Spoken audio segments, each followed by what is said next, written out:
சின்னதா ஒரு கதை, நல்லதா ஒரு கருத்து. கதை 2. கண்ணம்மா ராமலிங்கம் என்ற தம்பதிக்கு 3 பிள்ளைங்க இருக்காங்க. 3மே பொண்ணுங்க தான். மூத்த பொண்ணை நல்லபடியாக கல்யாணம் பண்ணி கொடுத்துட்டாங்க. அடுத்து 2 பேர் படித்து முடிச்சு ஒரு நல்ல வேலைக்காக வெயிட் பண்ணிட்டு இருக்காங்க. இப்போதைக்கு ராமலிங்கம் வருமானத்தில் தான் குடும்பம் ஓடிட்டு இருக்கு.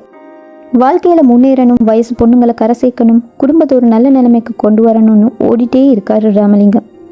என்ன ஆள் பார்க்க கொஞ்சம் சிடுசிடுன்னு இருந்தாலும் மனசளவில் தங்கமான மனுஷன்தான். ஜாடிக்கேத்த மூடின்னு சொல்கிற மாதிரி கண்ணம்மாவும் தங்கமான மனசு உள்ளவங்க தான். யார் வம்பு தும்புக்கும் போக மாட்டாங்க. அவங்க ஒன்று, அவங்க வேலை ஒன்றுன்னு இருப்பாங்க. அப்பாவியான ஒரு ஆள் தான் கண்ணம்மா. காலையில் ராமலிங்கம் வேலைக்கு போயிடுவார். கண்ணம்மா அவளோட அன்றாட வேலைகளை செய்ய ஆரம்பிச்சிடுவா. 2 பேரும் சேர்ந்து தான் குடும்பத்தை நல்லபடியாக கொண்டு போகிறாங்க. இப்படி தான் ஒரு நாள் என்ன ஆச்சுன்னா, வழக்கம் போல் ராமலிங்கம் வேலையை முடிச்சுட்டு நைட் லேட்டாக ரொம்ப களைப்பாக வீட்டுக்கு வராரு. கண்ணம்மா கிச்சனில் அவசரமாக இரவு சாப்பாடு சமைச்சிட்டு இருக்காங்க, தன்னோட கணவன் பசியில் வருவாருன்னு.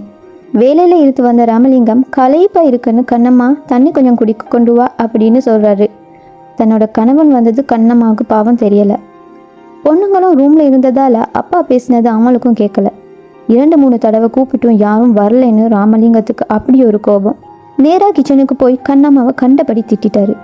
நாங்கள் அவ்வளோ கஷ்டப்பட்டுட்டு வரேன், எனக்கு ஒரு ரூபாய் தண்ணி தரக்கூட இங்கே ஆள் இல்லை. உங்களுக்கு என்ன கஷ்டம் இருக்க போகுது? நீங்கள் சும்மா தானே வீட்டில் இருக்கீங்க, என்னோட கஷ்டம் உங்களுக்கு எங்கே தெரிய போகுது அப்படின்னு சரமாரியாக திட்டாரு.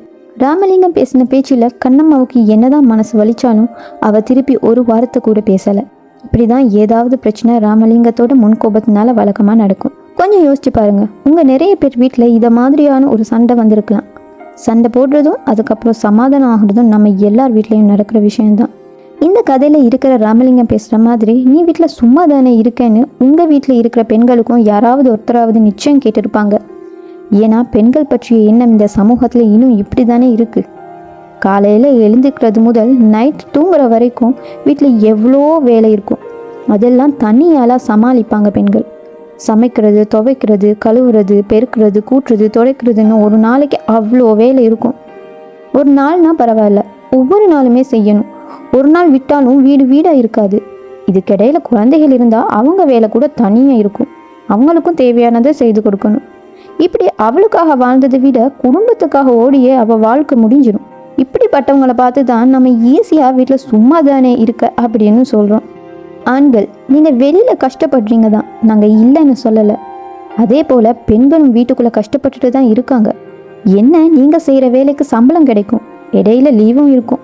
ஆனால் வீட்டில் பெண்கள் செய்கிற வேலைக்கு சம்பளமும் இல்லை, லீவும் இல்லை, அவ்வளோதான் வித்தியாசம். ஆண்கள், நீங்கள் கஷ்டப்படுறத சொல்லுவீங்க, நீங்கள் சொல்லலைன்னாலும் பெண்கள் புரிஞ்சுப்பாங்க. ஆனால் பெண்களோட கஷ்டங்களை அவங்க வெளியில் சொல்கிறதும் இல்லை, நீங்கள் புரிஞ்சுக்கிறதும் இல்லை. நம்ம என்னதான் கோபமாக இருந்தாலும் நம்ம பேசுகிற பேச்சில் நிதானம் இருக்கணும், நியாயமும் இருக்கணும். இவங்க சொல்கிறது போல் வீட்டில் உண்மையிலேயே சும்மா இருந்து காட்டினா தான் பெண்கள் இல்லைன்னா வீடு எந்த லட்சணத்தில் இருக்குன்னு ஆண்களுக்கு புரியும்னு நினைக்கிறேன். ஸோ எல்லாரும் ஒன்று புரிஞ்சுக்கணும், இங்கே யாரும் கஷ்டப்படாமல் இல்லை, எல்லாருமே ஏதோ ஒரு வகையில் கஷ்டப்பட்டுட்டு தான் இருக்காங்க. மற்றவங்களோட கஷ்டங்களை நாம் புரிஞ்சுக்கலனாலும் பரவாயில்லை, அவங்க மனசு வலிக்கிற மாதிரி வார்த்தைகளால் காயப்படுத்தாமலாவது இருப்போம்.